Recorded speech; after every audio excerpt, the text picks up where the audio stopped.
Well, hey, Haley, it's really nice to meet you, and I can't thank you enough for coming on the show and spending a little quality time with our audience. And if you wouldn't mind, I'd love for you to introduce yourself.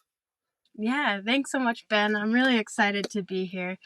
Um, like you said, my name's Hailey Griffin. I am a ski racer. That's like how I like to introduce myself these days because I've worked really hard for it.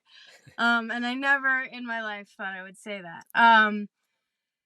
Yeah, so I'm a ski racer. I'm actually a professional skier. I've been paid to ski, which is also really cool. Only one time, not, all the time. But anyways, um, so I should add that I'm an adaptive racer, not just any kind of ski racer, but I ski and race in what's called a mono ski. So it's a piece of adaptive equipment that I sit in, and then I have outriggers. Let's see. I want to show you. Where is it? I have an outrigger on my arm. How do I get it? Oh no, it's kind of hard. It's kind of blurry. Anyways, outriggers. We use those. We put cuffs around our arms, and then they're kind of like little skis that we use to help us on the sides. But anyways, so I am in a mono ski because about 6 years ago, I was in a car accident, a drunk driving car accident, and I was the one driving. Luckily, it was just me in the car. And also, luckily, so I used to live up in this pretty secluded mountain town called Red Feather Lakes. It's like an hour northwest of Fort Collins, Colorado. Um, yeah, so middle of nowhere, an hour away from any hospital. And I get in this car accident. And luckily, my then boyfriend happened upon me in our other car and was like, "What? This is our car upside down on the side of the road." So you're not supposed to do this, but he pulled me out and drove me to the hospital. And turns out I had broken my spine in three places. One in my neck, I can't remember the exact spot, but and then two lower down, and the one that got my spinal cord was at L1. So I'm paralyzed pretty much from the knees down. I can feel, but I can't move anything from the knees down. And so, yeah, I mean, that sent me, I can't even really explain it. I went from being a waitress, an alcoholic, an able-bodied mother, a girlfriend, to suddenly just in a completely different body, in a completely different space. I had to relearn to do everything. So I think I think that, and then when I went home from the hospital, which is, I think a lot of people will agree, probably the hardest time for someone who's had an injury like that. It's because you're in the hospital and everyone's taking care of you, and you have a schedule, and you have everything you need right there. And then you go home, and it's not only are you going back to something that's so familiar to you from your previous life. You're going back to, for me, somewhere where, I had a lot of community, but the guy I was with became abusive, and, nobody around really wanted to step on any toes, I think. So I just felt very alone, and I had to still do everything, make dinner, which is, good. I'm huge on independence, but at the time, I really needed someone to just kind of step it up and help me out. But anyways, so um the abuse made me really angry, and he kept telling me that I can't do all these things. You can't do this, can't do that anymore. Who's gonna want you anymore? And eventually I just got to the point where I was like, you know what? Screw that. Um, I don't care anymore, if somebody doesn't want me, if nobody wants me, that's better than what's happening right now. Um, so I kicked him out. There's a lot more to that story, but eventually got him out, and moved to Crested Butte, Colorado, where they have the Adaptive Sports Center, which was the first adaptive program I went to. And that's where I learned how to ski. And I mean, it wasn't just that. The skiing was huge. I mean, that's, in my mind, where it all started. Um, I'm not sure what all of it is yet, but, the adventure that I've been on since I told that guy to go screw himself. Um, but yeah, I just found this amazing community there. I was able to meet other disabled people, which I think really saved me. It is what I had been lacking, in so many ways when I was up alone in the middle of nowhere. Um, so yeah, from there, um, because I picked up skiing pretty easily, and I think that's because I skied as a kid.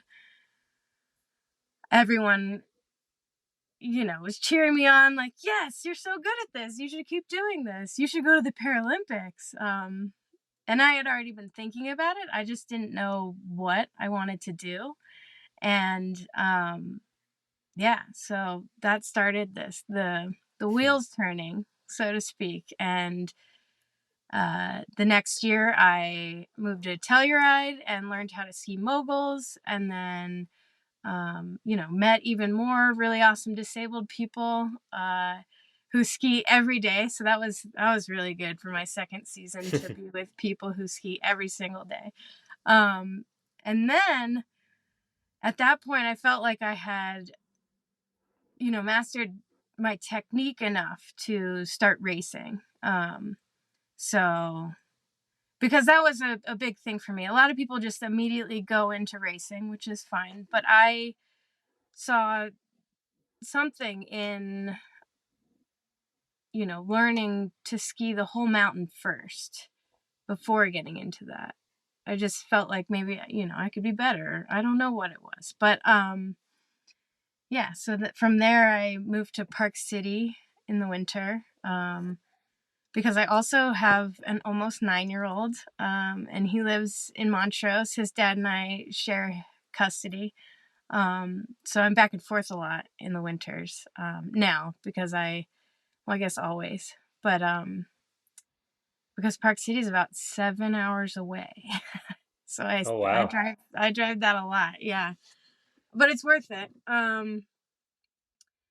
Yeah, so I now have 2 race seasons under my belt, and last season I, finished first in a couple of races, and second and third in a couple as well. And so, my hope is that after this next season, I'll make it onto the national team, and then the Paralympics, because they're coming up real soon.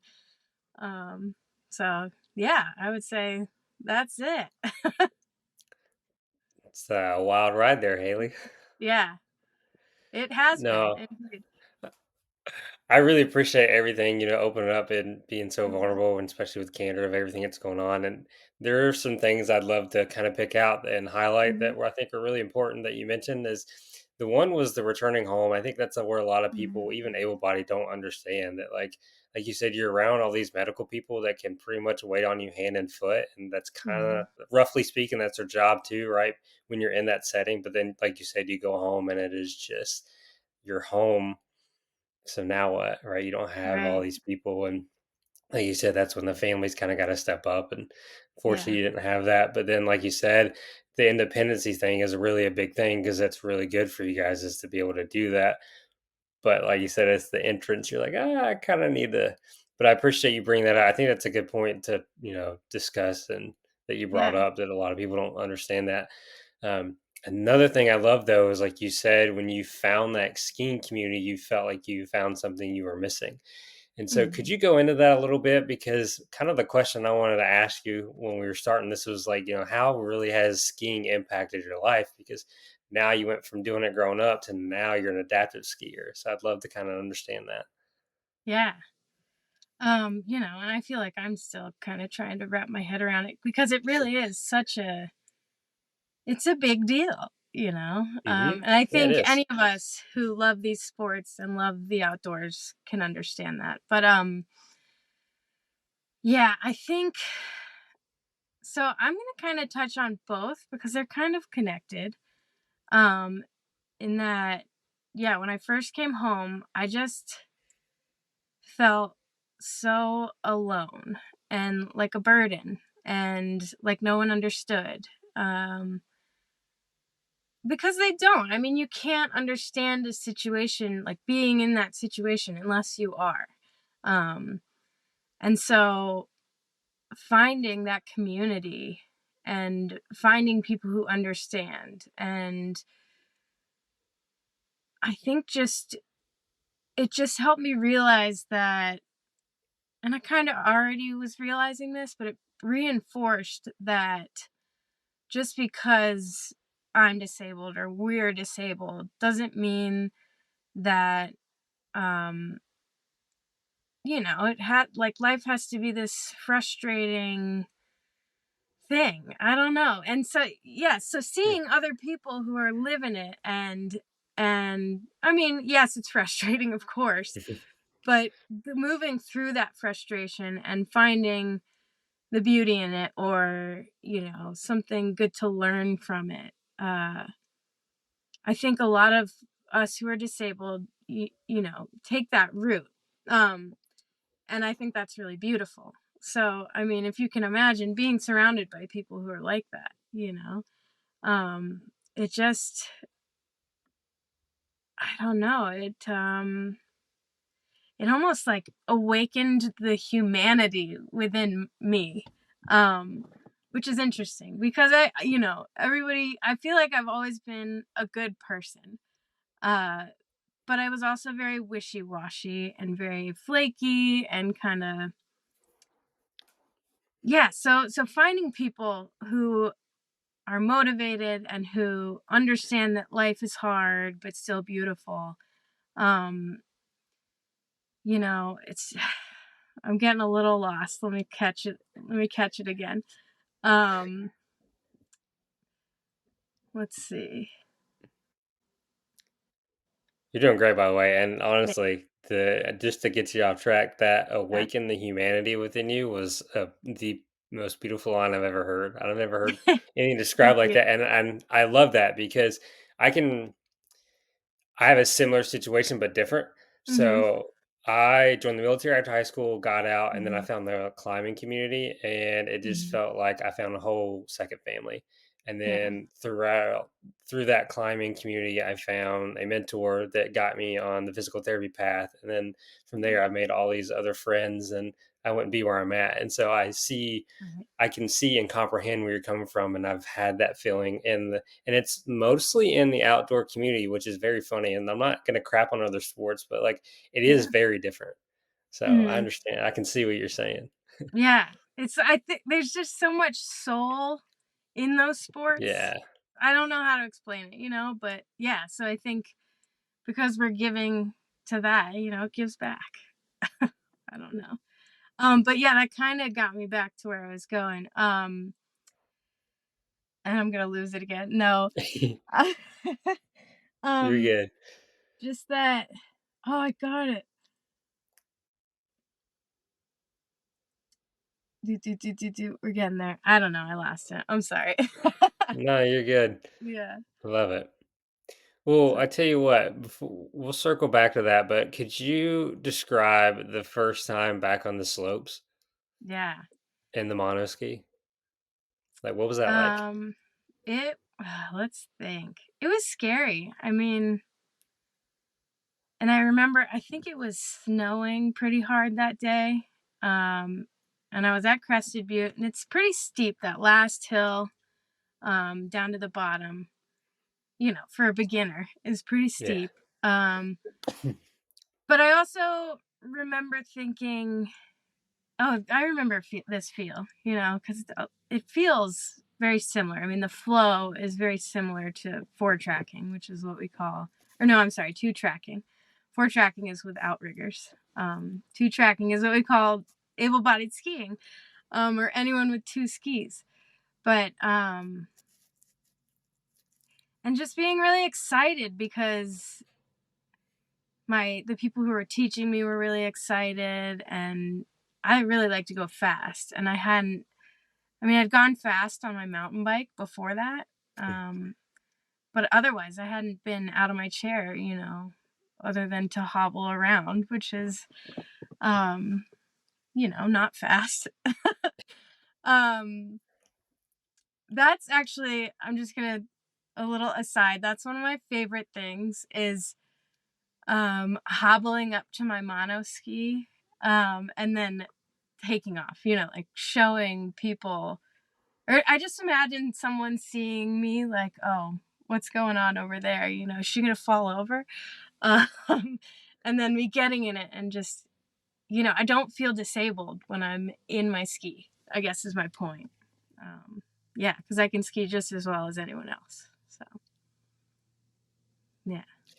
Yeah, I think that's a important distinction, right? That you say that Yeah. because you have that freedom, and that's what I've heard a lot of Mhm. people say about this. And it's a lot of climbers. Again, we're just gonna stick to the Mhm. outdoors industry because it's the best. Yeah. But like that's how they say is like I just feel like it's a freedom of expression, and I get to express myself. And then, like they said, it's that freedom again, and I feel like me, and it's not defined by Mhm. X, Y, and Z. And so I Yeah. love that you say that, and I love Yeah. seeing that across the board too. Mhm. Yeah. Um, yeah, for sure. So you went from your first time kind of hesitant, Mhm. scary, and then now you've done it several times that you're actually ski racing. So Yeah. how's that like transition and what did that pathway look like from getting on the slopes the first time, getting kind of used to it to now I'm like, I'm gonna go race. Yeah. I mean, it was a lot of hard work. Um, and it took years. Like I said, I took 2 years to really learn how to mono ski. And that, you know, they always say peaks and valleys about life, and I feel that way about skiing too, you know.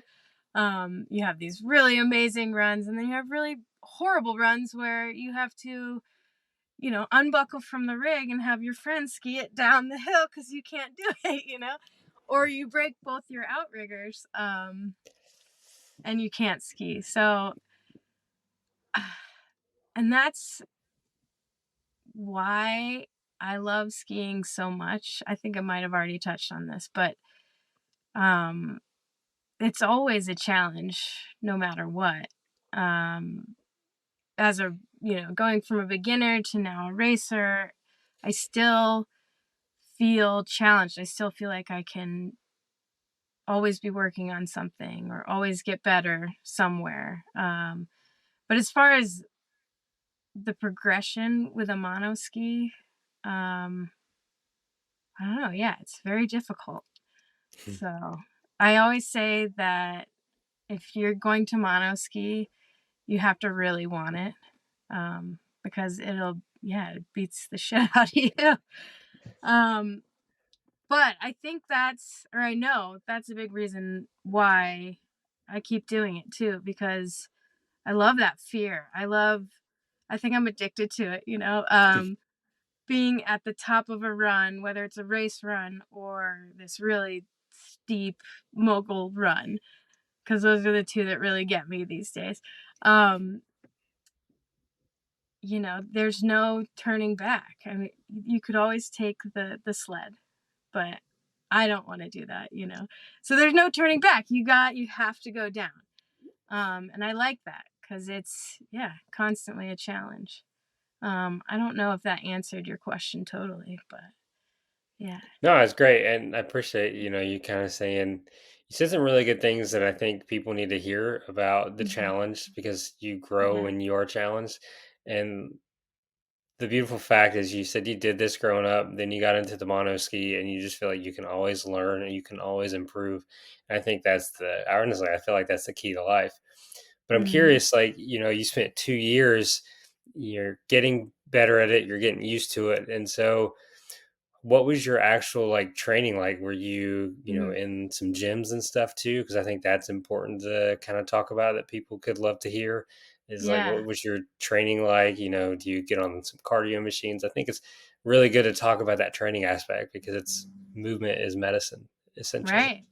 Yeah, actually, so before my skiing even, they teach you all about taking care of your body when you're in the hospital. I went to Craig Hospital in Denver. It's one of the best for spinal and brain injuries.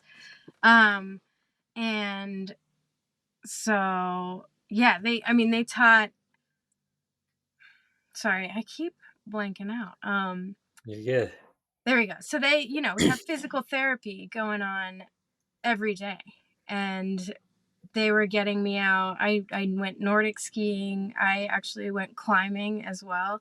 So I think that's really where that all started, because after I got out of the hospital, even with all that was going on, I mean it definitely helped as well. I was doing all sorts of physical therapy at home, and getting on, what is it called, a stationary bike, cuz so if I have something around my ankles, I can pedal a bike. And it's a really good exercise for my legs. So I was doing that. I was working up to an hour every day on that bike. And then when I started skiing, for a little while, I got, oh, that's what it was. So the one of my coaches, or one of my trainers at the Adaptive Sports Center, was telling me that, if I really want to kind of get on people's radars to get in this industry, it would help if I went to the Adaptive Training Foundation, which is in Dallas, Texas. And they initially started the gym for veterans. And I think it's pretty huge now. It was started by David Vibora and a number of others, but he's like the face. And so I did a 10-day hyper program with them. And it was a bunch of us adaptive snow athletes. I actually met Trevor Kennison there, and Ty Turner, and Michael Spivey, uh, Matthew Brewer, a bunch of big names, Tyler McKenzie. Uh, yeah. So I think that really kick-started my gym life, I guess, because they taught us which muscles we want to be working and how we want to be working them. So, and now that I'm at the level that I am, I mean, I don't think you can, get past a certain point unless you are doing these things in the gym. So for the past couple years, since I live in a van in the summers, I've been doing a lot of homemade exercises, like out of the van or at parks. I used a lot of parks, like playgrounds, to work out. And now this summer I've gotten a lot more serious, and I'm getting back in the gym and like actually lifting real weights instead of, whatever I can find. Um, but I mean, besides it making me stronger, uh, well, not even besides, but it's not just about training, because working out, I mean, if I didn't, I think I would be in a lot more pain. Um, it's not even an I think thing either. I know. I just, sometimes I forget because I get tired or whatever. But it always comes back around where I'm like, oh, yeah, I feel like crap because I haven't done my bike for a few days or whatever it is. So um, I think for disabled people, especially, I mean, for everyone, but for disabled people, especially, keeping your body as strong as possible is really important for just independence, daily function, all of it. So, yeah. Yeah, I think that's some really great advice that everybody needs to hear too and heed. Yeah. you know, just because it really does expand the quality of life and extend it. Yeah. So, yeah.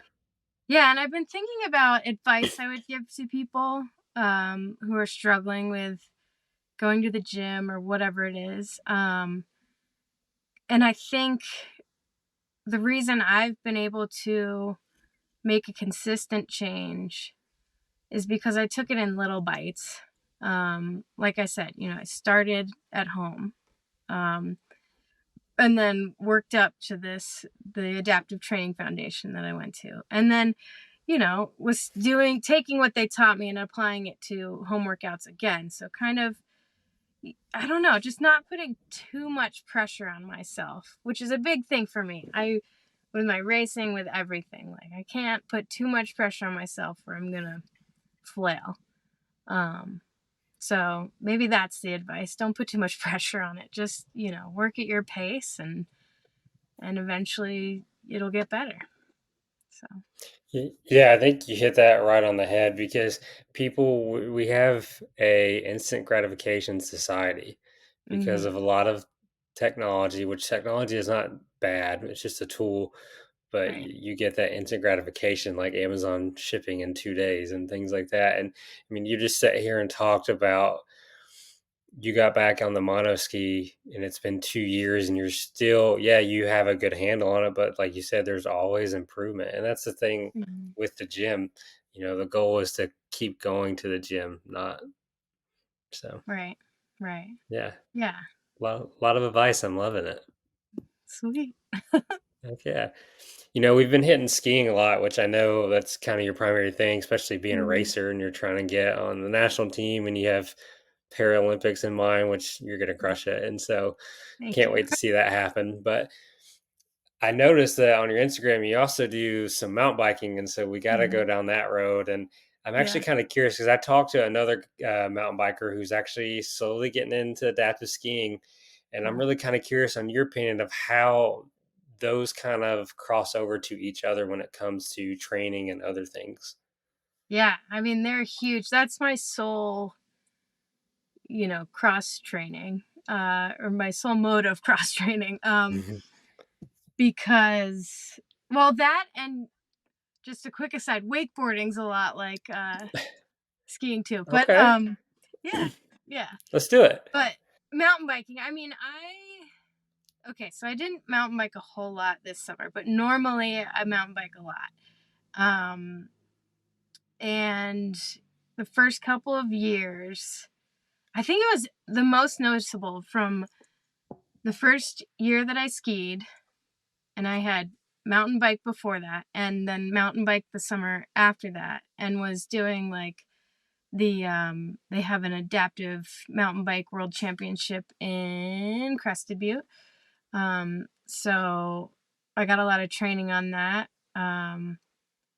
Another aside, I really think it took me longer to master my bike than my ski.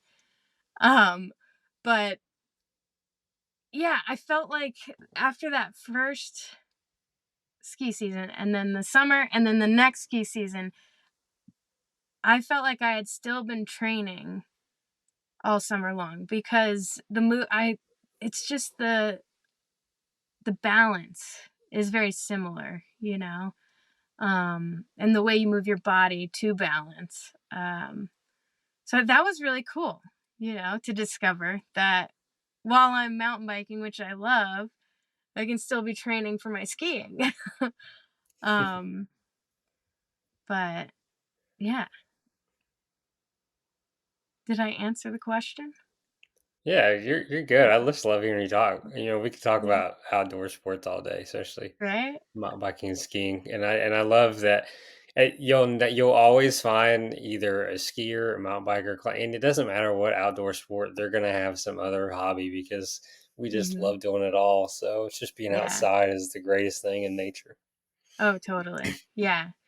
Okay, so I said all that I've said, but what really I think reminded me that life was not over after my accident was Mhm. just sitting outside and watching my son ride his bike up and down my dirt um driveway, and just realizing or noticing, I guess, the birds again and the wind, just those little things.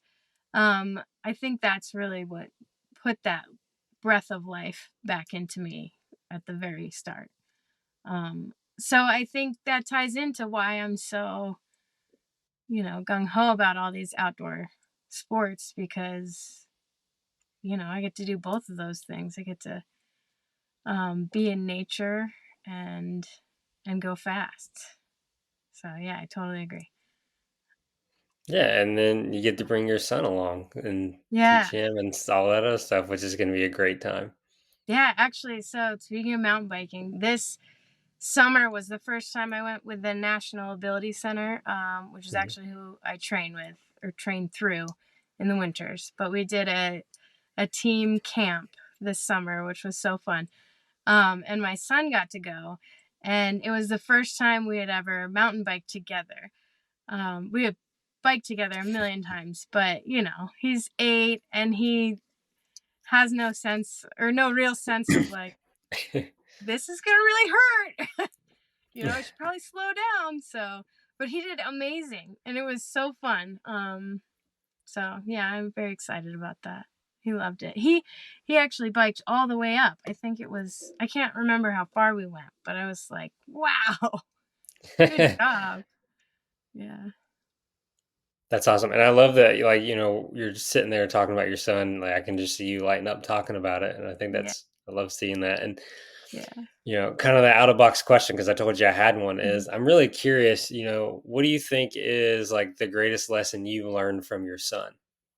For my son. Ooh, that is a constantly evolving thing.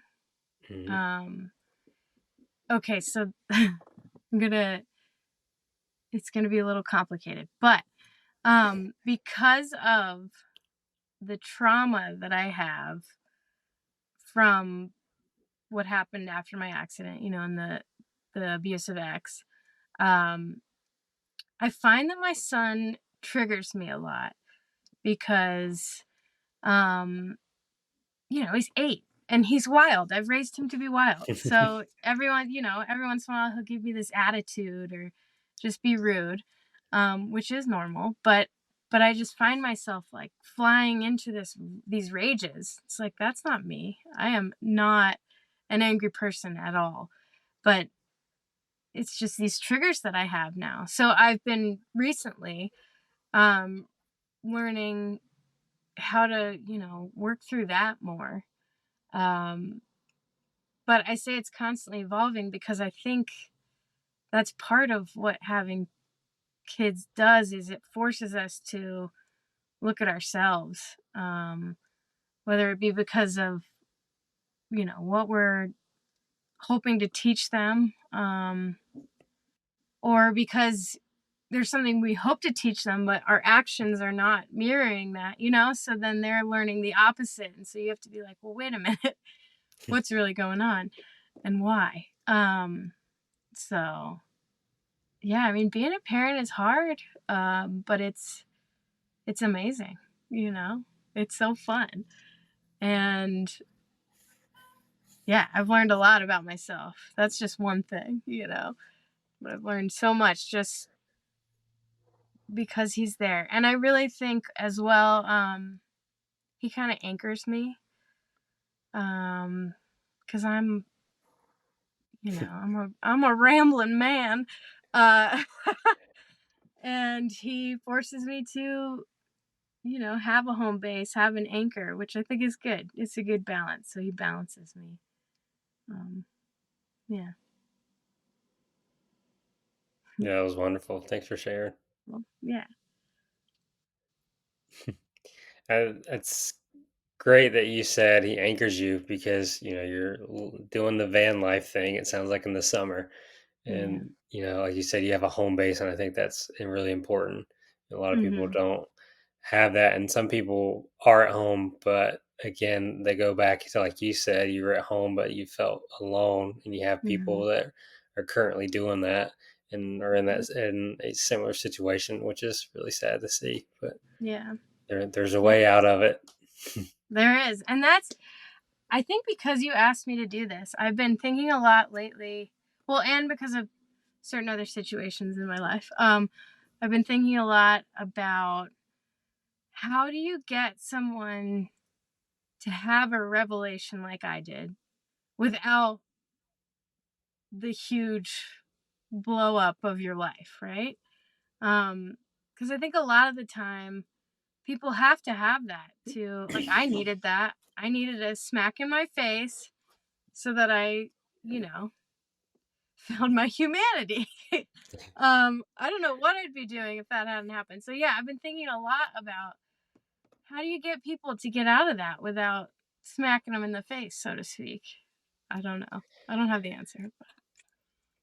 I don't have the answer, and my perception and personal opinion on that matter Yeah. is I think it depends on the person, and we'll say the universe is intelligent and knows Hmm. what every person can handle, maybe, Yeah. if that's the way you want to go. But I Yeah. feel like the smack in the face is, I feel like it's kind of needed. It's Yeah. like a kid that's 18 that gets kicked out of the house. I mean, that's a big smack in the face, but then they Right. end up doing incredible things. And Right. like, I'm like, it took me a smack in the face. I think it's been a year. I lost a good relationship. I lost a job, and then I fell 7 feet climbing. And it was Mm. like I got really lucky with the accident itself, but I mean, it was like the trifecta of like a lot of Hmm. stuff happening in one year. And Yeah. then luckily, I'd already been accepted and got into PT school, but still, it took like a reality check of like, I need to look at some things, Yeah. internally. Yeah. Right. Yeah. So I guess, well, so the only conclusion that I can come to then is that, suffering is necessary and that so much good can come out of it. Um, Another thing that's been following me around lately, and now I'm just kind of rambling, sorry, but Yeah, you're good. uh, is you gotta give for what you take. What is it? I think it's the song "Freedom" by, oh my God, who is it? George Michael. Yeah, that says that you gotta give for what you take. Um, and I think that has to do with that somehow. You gotta suffer a little to, or a lot to realize these things and then become better. Yeah. But Well, I yeah, don't know. because no, I think you're right. I think that's where you get the like adage that like, you have to be, what is it, comfortable with the uncomfortable because the only thing that grows is through stress, right? I mean, Right. it's the simple way the body adapts to it. You provide a Yeah. good stress to it and it grows. And so I Right. think that's life itself. That's how it is. And I think it's a stress, but then I think it's wisdom over time because like Yeah. you're only on this, you get one go under the sun, let's be real. And Yeah. so how do you want that go to go? Do you want it easy, or do you want a hard, incredible life that when you are on your deathbed you can look back and say, I have little to no regrets, that was a great time, I met incredible people, Yeah. made some choices, whatever it happened, but most of the choices were fantastic. Yeah. That just gave me chills. I just got chills. uh Yeah, I would pick hard every time, I think. Yeah, and I think that's the lesson people need to learn is to choose hard, right? Yeah. I mean, it's like, yeah, I've been going down a road of like writing lately, and it's Mhm. just like writing's so good because it just does so many good things, but it's so easy now to jump on like an AI to have it write something for you. But Yeah. it's like it's not the same. You need to take that boring, what you might consider stupid route.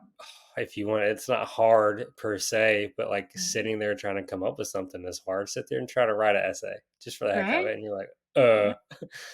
Yeah. But, Yeah. For sure. Hmm. well, Haley, thank you so much for spending some time with us this evening and talking to us and sharing all your valuable insights and being so Yeah. vulnerable with it. I really appreciate it. I know that can be hard to do, and something I'm trying to do is be more vulnerable and open and have a lot more candor. And so, thank you for being a great guest. I've had so much fun this evening. Thank you. I had fun too. Yeah. Awesome. And then, so I could take it, people can follow you on Instagram so we can see your Mhm. Paralympic journey coming up soon. Yeah. Ooh, and I also can I plug myself real quick? I don't Yeah, normally do this, but I've made a fundraiser recently for myself because if I don't make it onto the national team, I think I can still go to the Paralympics or qualify, but I'll have to pay for everything on my own. So I'm just kind of having some forethought, and either way, the money will go to help me with gear or travel with the team or whatever it is. So that is in the link on my bio on my Instagram. So yeah, perfect. And we'll put your Instagram in the links below on the video, especially on YouTube. And then we'll yeah. also link your GoFundMe too, just for the heck of it, and any other links you want to put on there as far as Thank you. any of the adaptive organizations. Yeah, yeah. Can I also just say, I just want to say thank you to all the adaptive programs that have helped me. Is that okay? Is that all right? Yeah, do Cool. whatever. Yeah, let's do it. Yeah. Let me see if I can remember all of them. So I want to say thank you to the Adaptive Sports Center in Crested Butte, the Telluride Adaptive Sports Program in Telluride, the National Ability Center in Park City, Utah, Wasatch Adaptive, which is in Little Cottonwood Canyon at Snowbird. Um, who else? Oh, the Go Hawkeye Foundation. He's based out of Telluride. They helped me to fund my ski. The High Fives Foundation. Everybody should check them out. I mean, everybody should check out all these foundations, but they help adaptive athletes to get back into sport. After they've been injured in sport. I was not injured in sport, but I was able to get in on a grant cycle where they were looking for adaptive athletes who want to get into sport. Anyways, they've helped me immensely. The Sisters in Sports program, or Sisters in Sports Foundation, who is headed by Danielle Umstead. She's amazing. I love her. And I think that might be it. If I think of any more, I'll comment down below or something like that. That works for me. Now, whatever you send me some links of the ones you want, and we'll make sure they Yeah. get on posted. Okay. Cool. Thank you. Awesome.